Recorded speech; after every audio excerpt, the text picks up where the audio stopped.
Oke, selamat malam semua. Sepertinya cepat sekali, udah seminggu lagi ya. Kayaknya baru ketemu kalian. Sekarang udah seminggu lagi. Oke, nggak apa-apa ya. Memang waktu sekarang ini waktu kayaknya cepat sekali berlalu. Kalian ngerasa nggak?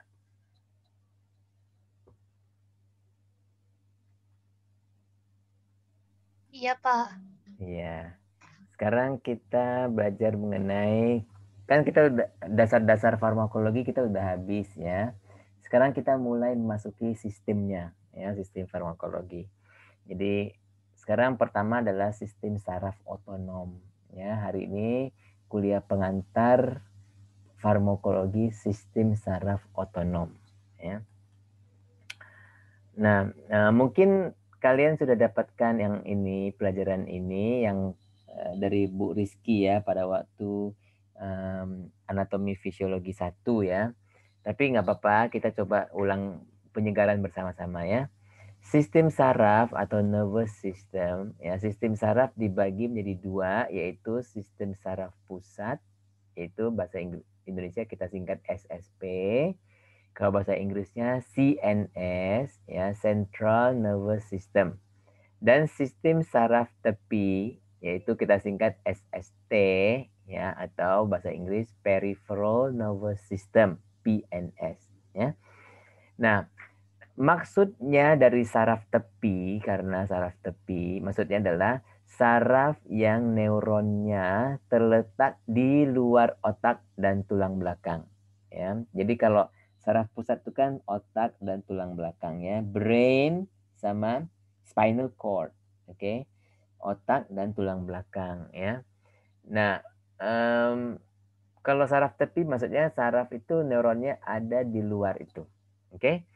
PNS, PNS ya atau SST terdiri dari divisi aferen dan eferen. Ya, seperti dalam fisioanatomi kan. Kalau eferen berarti dia keluar kan. Kalau aferen berarti dia masuk ya. Nah, kalau aferen berarti dia membawa rangsangan dari jaringan ya, dari organ tubuh yang lain dibawa ke Central Nervous System CNS ya. Nah, itu melalui serabut saraf aferen. Kalau eferen atau eferen ya, eferen dia itu setelah informasi rangsangan yang dibawa oleh eferen itu ke saraf pusat, kemudian diolah dan keputusan apa yang akan diambil. Misalnya kalau itu panas, apakah tangan kamu mau dilepaskan dari barang panas itu atau tidak? Nah, itu perintah itu dibawa oleh eferen ya, kalau bahasa Inggris eferen, bahasa Indonesianya eferen lah ya, eferen. Jadi dan bagian eferen ini ya dibagi lagi menjadi dua subdivisi utama ya, yaitu somatik dan otonomik ya. Nah, otonomik ini kita singkat ANS, Autonomic Nervous System ya. Nah, somatik itu ada semuanya yang berhubungan dengan otot-otot ya, dalam rangka kita, otot-otot ya. Nah, kalau otonomik ini ada hubungannya, ada pembagiannya parasimpatetik, simpatetik dan enterik. Ya, enterik itu ada satu plexus enterik, semua itu di dekat perut kita. Ya. Nah, neuron-neuron somatik ini somatik ya berperan dalam kontrol voluntari ya, kontrol voluntari seperti kontraksi otot-otot rangka ya, skeletal muscles. Oke, misalnya kamu mau bergerak jalan ya, itu kan voluntary ya, voluntary ya. Jadi otak kita memerintahkan dan kita mau jalan, kita jalan ya, voluntary. Oke. Kalau yang involuntary itu dia otomatis ya, dia tidak dapat dikontrol oleh otak ya, itu involuntary ya. Nah, sistem saraf otonom SSO atau INS ya itu mengatur keperluan fungsi tubuh yang penting tanpa sepengetahuan ya saraf pusat. Oke, jadi misalnya kalau kayak jantung kita berdetak ya, itu kan nggak usah diperintahkan otak Ya, misalnya kita sedang tidur kan kita nggak sadar lagi tidur, ya, tapi jantung tetap berdetak, ya, tidak berhenti, ya. ANS juga disebut involuntary, ya, atau visceral atau vegetatif, ya. Dari neuron-neuron eferen yang mempengaruhi organ-organ pencernaan, ya, jantung, pembuluh darah, kelenjar-kelenjar eksokrin. Jadi misalnya kelenjar-kelenjar eksokrin itu dia tetap bekerja meskipun orang itu tidur misalnya ya. Orang itu lagi keadaan tidak sadar, misalnya di ICU dan sebagainya. Tetapi kelenjar-kelenjar itu tetap masih bekerja ya, under ya di dalam ini ya, neuron-neuron eferen ini. Nah, neuron-neuron eferen atau aferen ya adalah serabut-serabut neuron aferen ini menghantar rangsangan dari periferal ke dalam otak dan tulang belakang ya, seperti ini ya. Neuron-neuron aferen ini penting dalam pengaturan refleks untuk saraf tepi, sistem saraf, tetapi sorry. Neuron-neuron ini penting dalam pengaturan refleks untuk sistem saraf tepi. Ya, contohnya ya, sensor di karotid dan lengkung aortik. Ini karotid ya, karotid sinus ya, persimpangan karotid dan lengkung aorta. Oke, di sini terdapat sensor-sensor yang kita sebut baroreseptor ya. Dan sensor ini ya memberikan signal kepada otak dan tulang belakang ya kalau tekanan darah turun karena dia adalah sensor tekanan ya, baroreseptor. Oke. Kalau tekanan turun atau tekanan naik, dia akan memberikan informasi. Oi, tekanan udah turun, oi, gitu ya.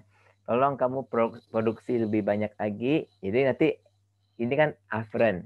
Aferennya keluar dan dalam bentuk parasimpatetik dan simpatetik ya, untuk memproduksi ya, mengurangi produksi parasimpatetik dan memproduksi lebih banyak simpatetik. Nanti ada slide-nya ya, saya kasih lihat lagi. Oke. Bentar ya, sebentar.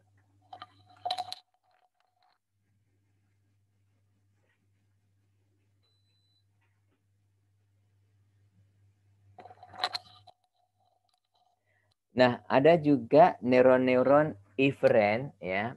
Ada dua tipe, yaitu tipe preganglionik ya. Nah, apa itu ganglion ya? Ganglion ini jamaknya adalah ganglia ya, kumpulan badan-badan sel saraf yang terletak di luar SSP ya, di luar saluran saraf pusat. Jadi ganglion ini adalah kumpulan badan-badan sel saraf ya yang di luar saraf pusat. Oke. Nah,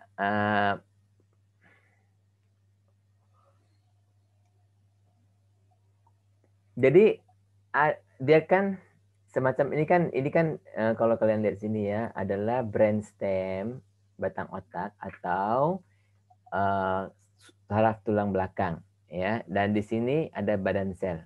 Oke. Dan badan sel itu keluar ya, dan di sini dia akan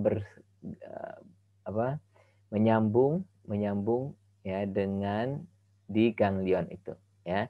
Jadi serabut saraf yang sebelum ganglion itu disebut preganglion ya.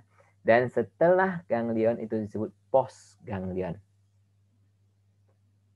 Ya. Nah, serabut ada tipe preganglion dan postganglion.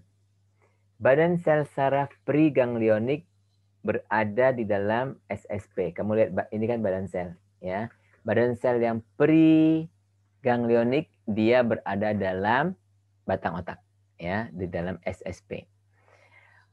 Badan sel dari saraf postganglionik ini akan keluar dari ganglion dan serabutnya untuk berujung ke organ efektor ya, seperti otot polos, otot jantung, kelenjar-kelenjar eksokrin ya. badan sel dari saraf postganglion. Oke, keluar dari ganglion dan serabutnya. Dan tempat pertemuan antara dua serabut saraf itu disebut sinaps. Jadi kayak ini kan preganglion, postganglion. Nah, pertemuan dua serabut saraf ini tempat itu disebut synapse kalau bahasa Inggris, bahasa Indonesia sinaps ya. Kedua serabut saraf berkomunikasi dengan melepaskan zat kimia yang disebut neurotransmitter. Jadi ini zat kimia ini disebut neurotransmitter ya. Nah, sekarang ada saraf simpatetik dan parasimpatetik. Oke.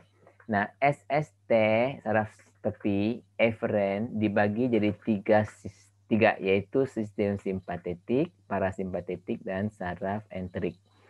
Nah, saraf preganglionik simpatetik yang ini simpatetik ya.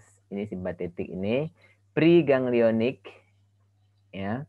Bermula dari tulang belakang bagian toraks dan lumbar. Toraks hingga lumbar L2. Jadi dari T1 ya sampai T1 sampai hingga L2 yaitu lumbar bagian 2 ya.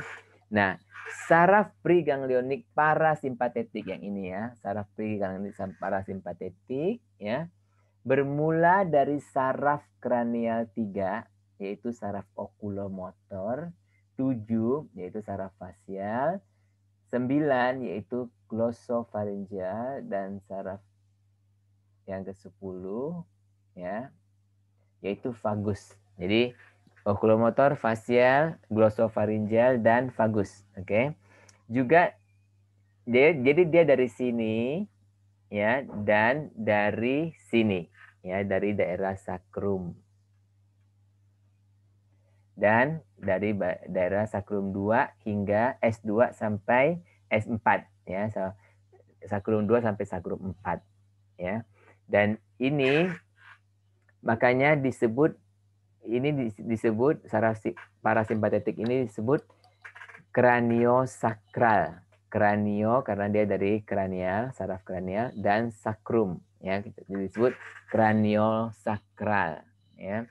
Nah, yang tadi disebut saraf enterik ya. Saraf enterik adalah kumpulan serabut saraf yang mempersarafkan saluran cerna, pankreas dan kantung empedu. Oke. Sering disebut otaknya perut. Saraf enterik ini ada kaitannya dengan saraf simpatetik dan parasimpatetik. Oke. Ya. Contohnya kita lihat perbedaan antara saraf simpatetik dan parasimpatetik ya. Kalian bisa baca sendiri. Site of origin tadi sudah dijelaskan ya. Length of fibers, oke. Panjang serabutnya. Kalau simpatetik itu dia preganglioniknya pendek tapi postganglioniknya panjang. Ya, kebalikan dengan parasimpatetik, preganglioniknya panjang, postganglioniknya pendek. Oke. Lokasi ganglia itu dekat dengan spinal cord. Oke. Kalau lokasi parasimpatetik dia lebih dekat kepada organ yang diefek ya, organ yang dipersarafi ya, itu disebut effector organs. Oke. Distribusi dan sebagainya ya ini simpatetik lebih luas, parasimpatetik itu limited. Oke. Type of response diffuse and discrete.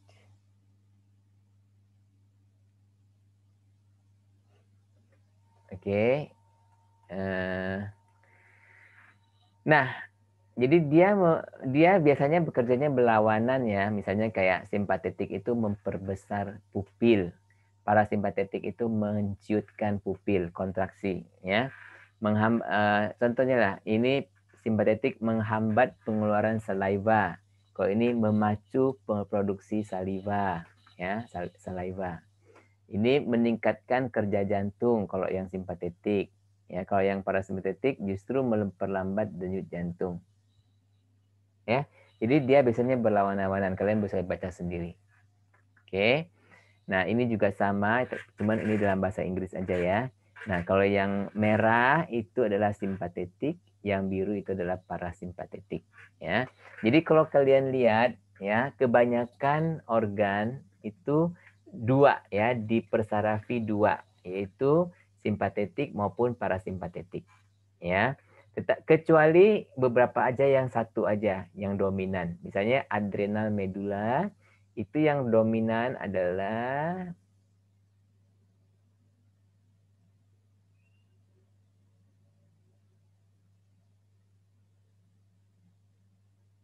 Oke, kalian bisa lihat-lihat sendiri ya. Misalnya adrenal medula ya. Adrenal medula ini dia memproduksi adrenalin, oke. Nah, dia agak khusus, dia hanya dipersarafi oleh saraf simpatetik ya. Nah, yang lain-lain seperti blood vessel ini dilatasi oleh blood vessel ya, dilatasi oleh simpatetik. Kemudian genitalia pada female ya, relaksasi uterus misalnya ya. Dan yang ini jadi merah ini sendiri-sendiri karena lebih pengaruh yang adalah yang simpatetik, aksi simpatetik ya.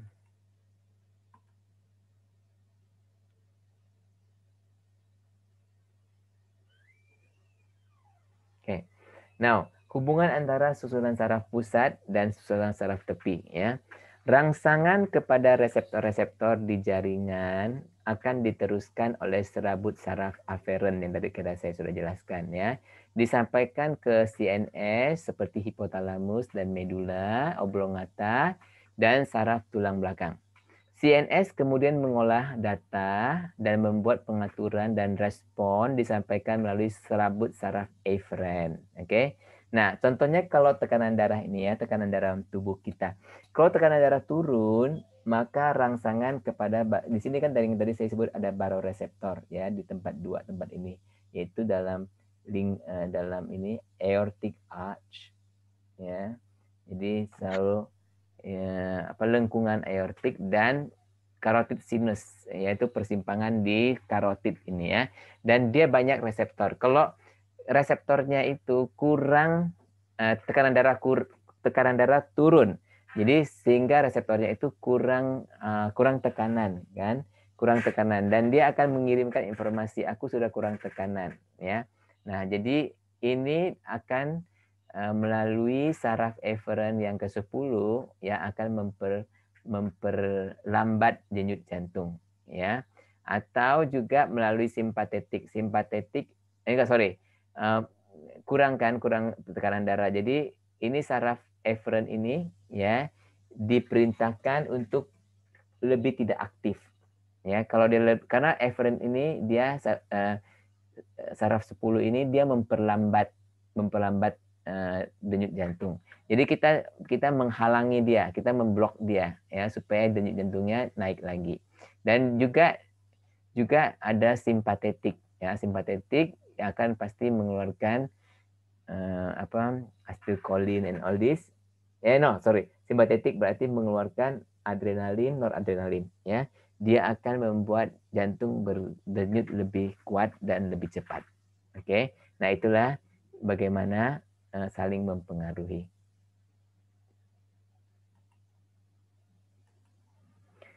Nah, persyarafan dari susunan saraf tepi, oke. Kebanyakan organ dilengkapi saraf simpatetik dan parasimpatetik, tetapi kadang-kadang salah satu sistem lebih dominan yang tadi saya sudah sebutkan ya. Misalnya di jantung terdapat saraf vagus, yaitu saraf ke-10 ya, yang merupakan bagian dari parasimpatetik yang menurunkan detak jantung dan saraf simpatetik yang menaikkan detak jantung. Namun saraf vagus adalah faktor yang lebih utama dalam pengaturan detak jantung ya. Jadi dalam pengaturan detak jantung yang lebih utama adalah saraf vagus. Oke.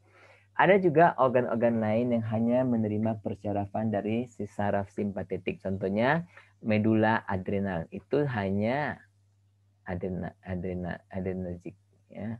Kemudian apa tadi? Nah, otot-otot pilomotor di bawah kulit yang dapat menyebabkan naiknya bulu kuduk kalau kita lagi takut ya. Dan kelenjar keringat juga. Oke. Next. Sistem saraf somatik. Ya, tadi kan apa bedanya somatik dengan otonomik ya. Berbeda dengan ANS, sistem saraf eferen somatik terdiri dari neuron motor yang diselubungi dengan myelin 1-1. Ya, jadi ini tadi kan saraf somatik ya, saraf somatik dia ini yang ini ya, saraf somatik itu yang ini. Oke. Dia merupakan neuron yang ada myelin ya, myelinated. Oke. Secara satu-satu, artinya myelinated satu-satu ya. Saraf somatik ini berasal dari SSP dan menjulur keluar menuju otot-otot rangka tanpa ganglia. Jadi nggak ada ganglianya ya, langsung dia dari SSP langsung ke otot rangka ya.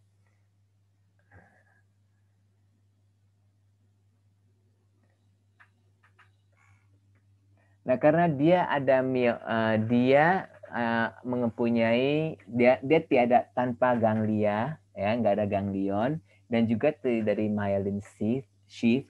Jadi dia respon saraf ini biasanya lebih cepat daripada ANS ya, daripada yang otonomik ini. Satu akson dari saraf somatik akan mempunyai banyak cabang. Ya, satu akson ini mempunyai banyak cabang sehingga cabang akan memanfaatkan dari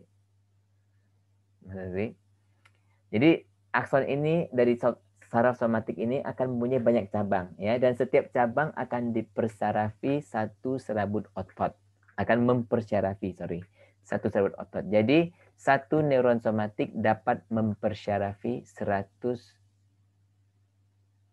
otot 100 serabut otot ya. Nah, sistem saraf somatik ini adalah di bawah kontrol kesadaran ya, sehingga sedangkan ANS adalah involuntary. Jadi ANS tadi itu otonom, dia juga involuntary. Sedangkan yang ini dia ini ya ada secara voluntary. Ya, kalau yang ini involuntary, ini voluntary. Nah, sekarang kita masuk sel-sel komunikasi dengan signal kimia. Ya, ada 3, yaitu dengan hormon-hormon, ya, mediator-mediator lokal, dan neurotransmitter. Saya kira dua slide lagi udah habis ya. Oke, hormon yang dihasilkan suatu kelenjar ya akan dibawa oleh peredaran darah ke jaringan sel tempat dia bekerja, ya, sel target. Oke. Nah, mediator-mediator lokal ya, kebanyakan sel dalam tubuh mengeluarkan zat-zat kimia yang bekerja secara lokal pada sel-sel yang berdekatan. Karena zat-zat kimia ini cepat diuraikan, maka mereka tidak sempat masuk ke peredaran lagi. Oke. Contoh mediator lokal, contohnya apa? Histamin ya.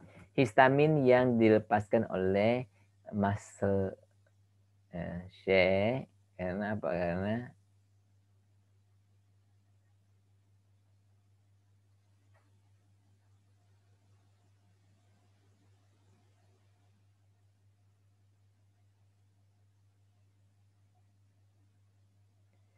Oke, neurotransmitter adalah senyawa-senyawa kimia yang dihasilkan oleh sel saraf ya. Neurotransmitter ini kamu lihat di diagramnya ya.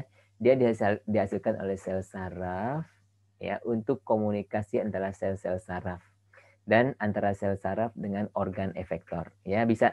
Jadi neurotransmitter ini bisa jadi komunikasi antara saraf dengan saraf atau saraf dengan target sel. Ya. Nah, dalam ANS ada sekitar 50 neurotransmitter yang telah diidentifikasi pada ujung saraf, tetapi sebagian besar adalah untuk SSP. Dan hanya acetylcholine dan noradrenalin atau norepinefrin yang berperan sebagai pada ANS. Oke. Acetylcholine ditemukan di semua saraf preganglionik, baik saraf simpatetik maupun parasimpatetik ya. Saraf postganglionik untuk saraf parasimpatetik, makanya disebut saraf cholinergic ya. Saraf somatik pada pertemuan antara ujung saraf dan otot ya pada neuromuscular junction. Oke. Dan pada adrenal medula. Ya, jadi adrenal medula itu meskipun adalah simpatetik yang menginervasikan, yang mempersyarafi dia, tetapi dia neurotransmitternya adalah acetylcholine. Oke. Nah, noradrenalin atau norepinefrin dan adrenalepinefrin ditemukan di saraf postganglionik untuk sistem saraf simpatetik. Saraf adrenergik kecuali saraf limpatetik ya, kecuali saraf limpatetik di kelenjar keringat dan beberapa yang lain. Jadi saraf bukan limpatetik pula. Simpatetik ya, kecuali saraf simpatetik di kelenjar keringat dan beberapa yang lain. Oke, kalau kita lihat diagram ini ya, untuk simpatetik ya, dia itu ini adrenal medula ya, yang ke adrenal medula ya, dia juga melepaskan acetylcholine karena setiap preganglion itu adalah acetylcholine ya, baik dia simpatetik seperti ini ataupun parasimpatetik ya, semua preganglionik mengeluarkan acetylcholine. Jangan lupa yang ini juga somatik ya, somatik dia juga mengeluarkan acetylcholine. Oke. Ya.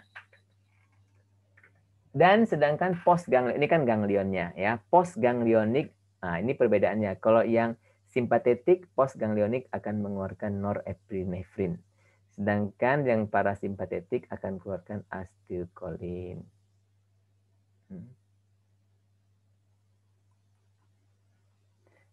Nah, jadi ada yang dari sana-sananya memang dia tidak ada ganglion seperti somatik ini, nggak ada ganglion. Ya, dia langsung mengeluarkan neurotransmitternya acetylcholine. Ya. Oke, jadi yang ini gambarnya preganglionik neuron, dia keluarkan sinaps ya, dia keluarkan neurotransmitter ya, gitu.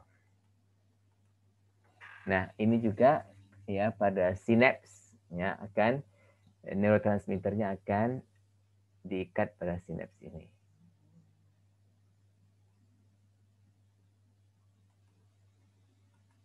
Ya, dan ini dikeluarkanlah zat-zat neurotransmitter yang menduduki reseptor. Oke, apakah ada pertanyaan?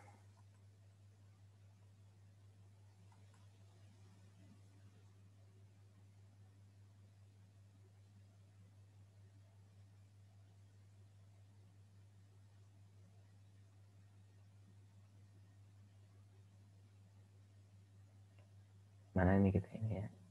Saya sudah.